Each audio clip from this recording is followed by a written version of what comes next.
Hi, my name is Jane. Listen closely, because the story I'm about to tell you today will forever change how you look at human justice. They say death row is hell on earth, but hell isn't loud like it is in the movies. It has a damp, suffocating silence. The smell of concrete mixed with the despair of men who only exist to wait for the day of their lethal injection. I went down into that purgatory thinking that, from the height of my own arrogance, I was going to bring salvation to some random inmate. But when the steel door slammed shut and the condemned man sat on the other side of that scratched, bulletproof glass, the air just vanished from my lungs, because the man about to be executed by the state was my own father. I just turned 52, and if you have a little patience to hear me out today, I promise I'm going to give you the rawest, most painful, and truest part of my soul. I need to tell you this story because it tore me in half and stitched me back together in a way I never thought possible. Pull up a chair, grab a coffee, because what I went through beats any movie script. The comfort of control. You know that kind of person who loves being in control of everything, who has their life mapped out on a spreadsheet, who knows exactly where they'll be on Tuesday at 3 p.m.? That's me. Or rather, that was me. For years and years of my life, my safe haven, as ironic and bizarre as it might sound, was hospital corridors. I volunteered for the sick visitation ministry at my church. And look, I loved it with all my heart. Holding the hand of a dying elderly person, listening to the steady, rhythmic beep of those heart monitors, moistening the cracked lips of someone who didn't even have the strength to drink water, offering a word of comfort, a psalm, a quiet prayer whispered in their ear. That was my calling. Illness, as bad as it is, brings out a natural compassion, you know. Physical pain awakens the best in us. Nobody turns away or points a finger at a person wasting away in a hospital bed with cancer. Nobody judges someone who got all banged up in a car crash. You pray, you cry with them, you feel God's presence right there in the room, and you go home with a clear conscience, floating, feeling like you did your duty, like you're a heck of a Christian. But comfort, man. Comfort is the most dangerous place for the human soul. It blinds us. It makes us arrogant without us even realizing it. The call late one ordinary Tuesday afternoon, our ministry leader called an emergency meeting at the church. We sat in that little back room. The AC was busted. The ceiling fan was barely fighting off the muggy heat. And he, holding a clipboard, dropped the bomb. Leadership had decided to expand our visitation project. They didn't want us just in hospitals anymore, where everything smells nice and sterile. They wanted to put together a team to go into the prison system. And we're not talking about some small-town county jail where a guy got locked up for stealing a bike. The target was the maximum security penitentiary system right here in Texas. Right then and there, my blood ran cold. My stomach tied itself into such a tight knot I thought I was going to puke. Prison? I slouched down in my plastic chair, lowered my head, and started aggressively doodling on the cover of my notebook, just so I wouldn't have to make eye contact with anyone. You know why? Because I had a massive, deep-rooted prejudice in my bones. To me, the math of life was very simple, almost childish. The good guys are out and about, paying their taxes, and the bad guys are locked up, rotting away exactly like they should. I wholeheartedly believed that a criminal was a bad seed, people who are just born with evil running through their veins, you know? And I had a very personal, very intimate reason for thinking that way. My dad walked out on us when I was just a baby. Vanished into thin air, disappeared like smoke. And my childhood, my God, my childhood was a pit of misery. I remember the biting cold because we didn't have money for the electric bill and the heater wouldn't turn on. I remember the despair of opening the fridge to find nothing but a bottle of tap water and half a tub of expired margarine. I remember my mom, a fragile woman, scrubbing diner floors in the middle of the night, cleaning public toilets, swallowing daily humiliations from disgusting bosses just to buy a plate of food for me and medicine for my older sister, who had a severe heart condition. I grew up watching my mom cry in secret, thinking we couldn't hear her. And in my kid brain, which later became a grown woman's brain, my dad wasn't just a coward who ran away from his responsibilities. To me, he was a thug, a scumbag. I always thought he was a criminal, a rotten man who chose a life in the gutter. So, when they mentioned visiting inmates, the first thing that screamed in my mind was, I am not wasting a single second of my time, not one drop of my spit on people cut from the same cloth as the man who ruined my life and my mother's life. I was 100% dead set against going. But you know when God, or the Holy Spirit, puts this restlessness in your chest that just robs you of your sleep? I would lie in bed and just couldn't sleep. I'd toss and turn, and it felt like there was a voice whispering in my ear. I felt like I was being violently pushed toward that place. And fuming with anger, resisting with every fiber of my being, I signed the volunteer sheet. I almost quit on the first day of training. I almost bailed when I stepped onto the bus that was taking us there. But I went. Death row. Look, nothing, absolutely no movie or documentary, prepares you for what it's like to walk through the steel gates of a max security penitentiary. The Texas heat was melting the asphalt outside, but when those massive doors slammed shut behind me, the boom was so loud it echoed in my bones, and I felt a chill run down my spine. It's a place meticulously designed to crush a human being's dignity. You walk in and you smell it. It's a suffocating mix of stale sweat, moldy concrete, cheap industrial disinfectant, and fear. So much fear. And the guards? They look at you in a way that makes you feel like trash. Huge men and women in heavy uniforms, bulletproof vests, batons, guns, and a look so incredibly hard it's like they lost their own humanity working there. They search you, bark orders, and treat you like you're smuggling contraband. We practice human disposal without even blinking. It's like we're still living in the dark ages, you know? That dungeon mentality. Take whoever messed up, throw them in a dark hole, throw away the key, and forget they exist. Society looks at an inmate and decrees, done. That guy is garbage. Beyond repair, doesn't deserve a second chance. And in there, the discrimination is palpable in the air. They aren't John, Peter, or Mark anymore. They are number 405, number 812. It's mass dehumanization, a meat grinder for human beings, and we on the outside applaud it. Our volunteer group was split up right there at intake, and, as if the universe wanted to test every single ounce of my sanity and my faith, my name was assigned to the death wing. Death row. Guys, if regular prison is already hell, death row is the absolute bottom of the abyss. It's not like the other blocks where there's the noise of people talking, a radio playing in the distance, guys yelling from the yard. No, it's a damp, thick, maddening silence in there. It's the silence of a morgue. It's the corridor where men sit in tiny cells, the size of a small bathroom, 23 hours a day, just waiting for the day the state will strap them to a cold gurney and pump venom into their veins. They are breathing ghosts. They know their exact final destination. They just don't know which sunrise will bring their denied appeal. The energy of that place suffocates you, tightens your throat. I was escorted by this giant guard to a tiny visitation booth. There was a plastic chair bolted to the floor. I sat down. In front of me, a very thick, scratched bulletproof glass, yellowed by time and grimy. I picked up the wall phone, one of those heavy black ones, and just held it. My hands were sweating buckets. My heart was beating in my throat. The steel door on the other side of the booth opened with a heavy jolt, and 2 guards shoved an inmate inside.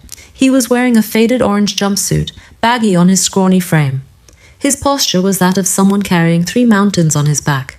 His shoulders were so hunched forward, he looked smaller than he actually was. His hair was thin, sparse, white as snow, and his skin was blotchy, grey from that chronic lack of sun you only get in captivity. I took a quick glance at his file. He had been in there for 15 years. 15 years waiting for the lethal injection. He sat down really slowly, like every bone ached, and picked up the phone on the other side. And then, he lifted his face to the light. He looked at me. In that exact split second, my brain just stopped processing oxygen. The air vanished. The floor opened up beneath my chair. That jawline, the deep lines around those drooping eyes, the tiny scar near the eyebrow, even brutally aged, even destroyed and chewed up by the prison system, I knew that face better than my own reflection in the mirror. It was my dad. My hand lost all its strength. The phone slipped and dangled by the cord, banging against the metal wall. That man right there, with a number painted on his chest, condemned to the state's maximum penalty, was the ghost that had haunted every day of my life. The man I hated with the force of 1,000 hurricanes. The coward. The monster. I froze, like a statue of ice. He froze too. His eyes, which had been dull, went wide in absolute panic. He recognized me instantly. His mouth opened, trembled, but no sound came out. I didn't say a single word. I couldn't breathe. I jolted up so violently that the chair let out a horrible screech, turned my back and ran. And I mean I bolted. I rushed through those gray hallways, practically shoving the guards, ignoring anyone calling my name, blew past the turnstiles, the metal detectors, got out of that complex and ran into the scorching parking lot. I got into my old car, locked the doors, punched the steering wheel until my knuckles turned purple, and screamed. I screamed, I cried, I howled like a wounded animal. A pain so ancestral, so deep-rooted, tore through my throat. The fallout. Then, my friend, the real nightmare began. Because if you think the church environment is all peace, love, and acoustic guitars, it's because you've never been at the epicenter of major gospel gossip. Someone from our group, some busybody on duty, cross-referenced my last name on my badge with the prison visitor log left at the front desk. They put two and two together, and the news spread faster than wildfire. My cell phone turned into hell. It wouldn't stop pinging. Every 10 minutes, a WhatsApp message came through. And you know what the worst part was? The phoniness. People would text things like, "Sister Jane, the Lord has revealed your pain. I am praying fervently for you and your family in this valley of tears," followed by that blessed little praying hands emoji. But let's be brutally honest. 99% of those messages didn't have an ounce of real prayer in them. It was pure, sick curiosity. It was people wanting to snoop into my life, wanting to rip off a bloody piece of my tragedy so they'd have something to talk about at Sunday family lunch. They wanted the juicy details of the scandal. What did he do? Who did he kill? How did Jane hide that she's the daughter of a death row murderer all this time? The shame I felt was overwhelming. It burned me from the inside out. I felt like I was walking naked through the streets. But you want to know what truly broke me? It wasn't the gossip from the church ladies. It was what happened inside my own home. I have two teenage kids, a 16-year-old boy and a 14-year-old girl. And human cruelty knows no bounds, especially in high school. The rumor didn't just stay in the church, it leaked to the community and it reached their school. My kids came home in tears, devastated.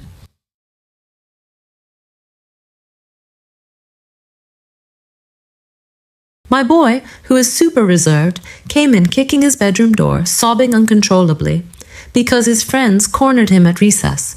They were pointing at them, calling them the death row killer's little grandkids, mockingly asking if the school was going to give them the day off to go watch the execution. Seeing my kids, my boys that I raised with so much sweat and integrity, paying such a heavy price for a piece of trash grandfather they didn't even know existed, that broke me in half. I decided right then and there that I was going to quit everything. I picked up the phone, called the visitation ministry leader, and unloaded, "Take my name off this circus. I am never setting foot in that hellhole again. And you know what? I might not even come back to church. If this is the Christian love you people have to offer, I'm out." I was bitter to the core. I hated God for allowing that reunion. I hated the world, and I felt this uncontrollable disgust, this absolute repulsion for that man in the prison. The turning point. But Sunday morning rolled around, and I had to go to service just to officially return my volunteer folder and badge. I dragged myself there. When I stepped into the sanctuary, the tension was thick enough to cut with a knife. It had this funeral vibe. I could see the little gossip cliques in the corners, and whenever I walked by, the silence was automatic. Fake, tight-lipped smiles. That's when our pastor, a wise, white-haired man, went up to the pulpit. He looked out at the packed church, took a deep breath, closed his Bible, and tore into them in a way I had never seen before. He didn't mention my name, but he didn't have to. He preached the most devastating message on hypocrisy and Phariseeism. He pointed his finger at the congregation and said, his voice cracking, "There are a lot of people sitting in these pews today who spent the entire week sending text messages claiming they're praying, but are actually relishing, licking their chops at a fellow member's family tragedy. If you have the audacity to think the blood of Jesus Christ saves you from your venomous gossip and the disgusting lies you tell in the hallways, but doesn't have enough power to cleanse and save a filthy man on death row, then you are in the wrong religion. You don't know grace. My God in heaven." It was dead silent. Nobody even dared to cough, and after that epic dressing down, the spiritual atmosphere of the place flipped upside down. During the altar call, people started weeping copiously. Several of those women who were leading the rumor mill came running to my pew.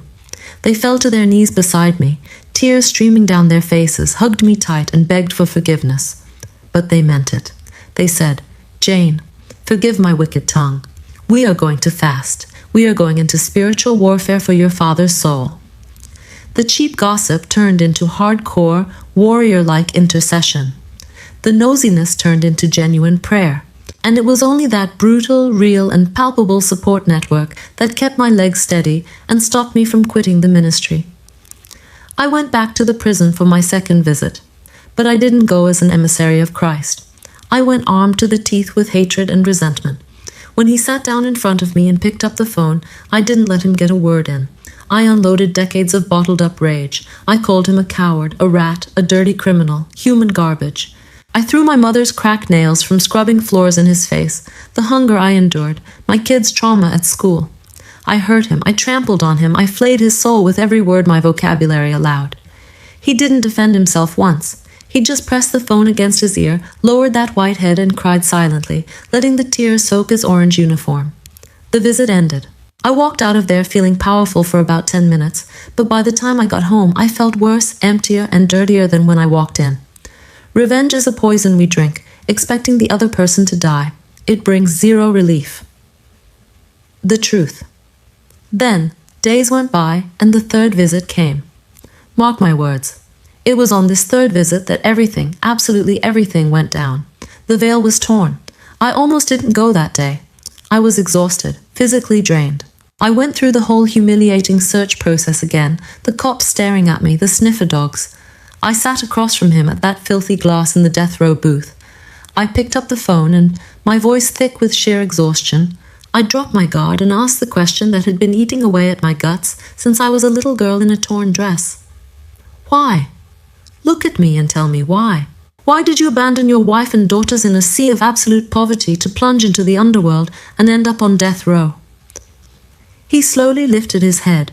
His eyes were red, swollen, and the cry that came out of him wasn't that restrained weeping from the second visit. It was a raw, loud sob, a primal wail of someone who had been holding an avalanche in his chest for 30-some years. He needed several minutes just to catch his breath and articulate a word. When his voice finally came out, it was choked up, hoarse. Jane, you were just a baby, you couldn't have understood. But your older sister was born with that terrible defect in her heart valves. Remember? The doctors at the public hospital pulled us into a little room and gave her just a few months to live. They said her little heart wouldn't be able to take it. The experimental surgeries that could save her life cost an incalculable fortune. They weren't covered by our crappy insurance, and we were dead broke. Your mother was losing her mind right in front of me. She was working 3 shifts, barely slept, and spent the nights on her knees crying in the corners of the house, begging for a miracle. I watched my daughter losing her color, her lips turning purple, and I went blind. Blind with despair, with powerlessness. I was the man of the house and I couldn't save my little girl. So, I did the stupidest thing. I made the biggest deal with the devil of my life. I went looking for quick cash. I took out a massive loan with loan sharks. He stopped, swallowed hard, and looked deep into my eyes, pure terror on his features. And they weren't neighborhood loan sharks, Jane. They were guys tied to a highly violent cartel on the border. I froze in my chair. My breath caught in my throat. He continued, wiping his wet face with the back of his handcuffed hands. The money bought the surgery. The operation was a success. Your sister survived. But the debt. The debt turned into a monster I couldn't feed. The interest was weekly and impossible to pay. They started prowling around our house in the dead of night. They'd slip notes under the door with drawings of coffins. One day, as I was leaving my second job, 3 men cornered me in a dark alley. They shoved a gun in my mouth and described, Jane. They described with sick, sadistic detail what they would do to your mother and to you 2 girls if I didn't hand over the money by the end of the week. I went into an absolute panic. I got home shaking, throwing up. I realized that because of me, because I tried to fix things the wrong way, the 3 of you were going to be brutally tortured and murdered. He was breathing heavily, reliving the trauma. I had nowhere to turn. If I went to the cops, you guys would be dead the next day. I thought, in the mind of a desperate and ignorant man, that the only tiny chance of keeping you alive was if I dropped off the face of the earth. If I cut all ties and became a moving target, a fugitive. I figured they'd only come after me and forget about your house. I packed my bags in the dark that morning, went into your little bedroom crying blood, kissed both your foreheads while you slept, looked at your exhausted mother on the couch, and fled into the dark. All my fragmented childhood memories suddenly pieced themselves together into a terrifying puzzle. The absolute dread my mom had of any loud knock on the door. The times she would just move us to a different neighborhood out of nowhere, in the dead of night, leaving furniture behind. Her constantly locking doors and windows over and over again. It wasn't just the fear of starvation, it was the terror of being hunted.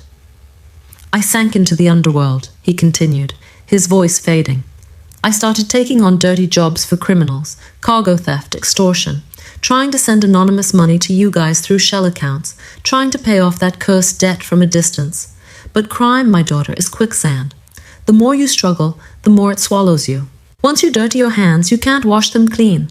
15 years ago, one of the gangs I was involved with called in a favor. They forced me to be the getaway driver in a robbery at a distribution center. It was supposed to be quick, no guns. But it all went wrong. A shootout erupted inside. An innocent man, a security guard with a family, took a bullet and died on the spot. I was in the car, out on the street. I swear on my soul, to God who is listening to me right now, I wasn't armed. I didn't shoot anyone. But Texas state law is clear and ruthless. The law of parties says if you take part in the crime, you're just as guilty of capital murder as the guy who pulled the trigger.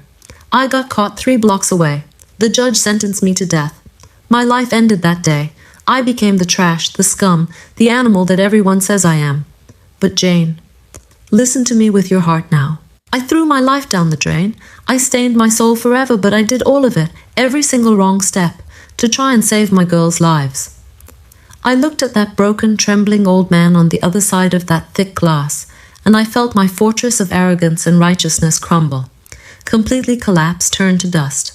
The great criminal monster I hated, the cold, calculating supervillain I had built up in my therapy sessions for years, didn't exist. There was only a poor, cornered, uneducated, terrified father who made a series of incredibly stupid decisions, believing he was making the ultimate sacrifice of love for his family. He died while he was still alive, so that we could live. Look, you have no idea how human I had to be, and how painfully humble I had to become in that exact moment. The pain of forgiving is almost as massive as the pain of the offense you suffered. You know why? Because forgiveness demands, it screams, for you to step down from your untouchable pedestal of the poor little victim. You have to let go of being right. You have to look at the person who broke you and see their flawed, fearful, and desperate humanity. And that hurts. It shreds the ego. I had to swallow decades of bitterness all at once. True freedom. We started really talking after that day. Over the following weeks, we tried to pick up the pieces of lost time. I told him about his grandkids, about my sister's wedding, about how my mom had passed away peacefully. He soaked it all in with a hunger for life. But the system is a meat grinder, and the state doesn't forgive late regrets. His hourglass flipped, and the last grain of sand fell. His execution date was set. Out of appeals, out of time, our last visit. It was a Friday. The mood on death row was like an open wake. Even the guards, who were always so aggressive and inhuman, walked around in silence, keeping their eyes down, respecting the imminent death hanging in the air. He walked into the booth very calm, but with a deathly pale face. I picked up the phone. My hands weren't sweating anymore, but my heart was beating so hard, so frantically in my chest, that my ribs physically ached. He looked at me with an absurd tenderness, the look of someone who already has one foot in eternity. "I'm not afraid, my daughter," he whispered into the phone. "I've lived in the hell of my own conscience for far too long. But I need to ask you one last thing. Forgive me. Forgive me for stealing your father figure. Forgive me for the poverty. Forgive me for the shame I brought upon my grandkids at school. Forgive me." I couldn't hold it back. Tears were washing over my face. I raised my right hand and pressed my entire palm, flat and open, against the bulletproof glass. He understood. With immense effort, dragging the chains of his handcuffs, he raised his hand and pressed it exactly on the other side of the glass, lining up his fingers with mine. It was the closest thing to a hug that cursed place would let us have. I looked deep into that tired soul, pulled all the air into my lungs, and said, with the steadiest voice God allowed me to have, "Dad, it's over. The war is over. Your messed up mission worked. My sister is alive, with a strong heart beating in her chest. Mom passed away in peace. My kids know the whole truth now, and they aren't ashamed anymore. They're proud of the magnitude of your hidden sacrifice. I am here. I didn't abandon you, and I forgive you. Listen to me very closely, Dad. I forgive everything. Every tear of hunger I shed, every absence on Father's Day, every rumor at church, it is all forgiven. Your debt is completely settled with me and with God. You can go in peace, Dad. Leave this monstrous guilt right here on the floor of this prison. You are free." At that moment his features changed. He smiled, and it was the smile of a man who felt the invisible chains of his soul snap. His breathing changed. The weight of 30-something years crumbled off his shoulders right then and there, in front of me. Days later, he was executed. The system did its job, strapped the man to a gurney, and injected the poison. He paid for the mistakes of his life. But you want to know something? I don't cry for a death row inmate. I cry for a father who, in his last breath of life, left this world as the freest man I've ever known. Free from the worst of all prisons that exist, the dark cell of unforgiveness. I changed. My faith changed. I used to think my ministry was just walking into nice-smelling hospitals and praying for people who were clean. Still, I found out, in the most gut-wrenching way possible, that the worst kind of sickness, the most lethal infection a human being can catch, is resentment. Grudges rot your bones from the inside out. And that, time and time again, the miracle of a second chance that we sing about so much in church hymns, is locked exactly on the other side of that bulletproof glass we are terrified to face.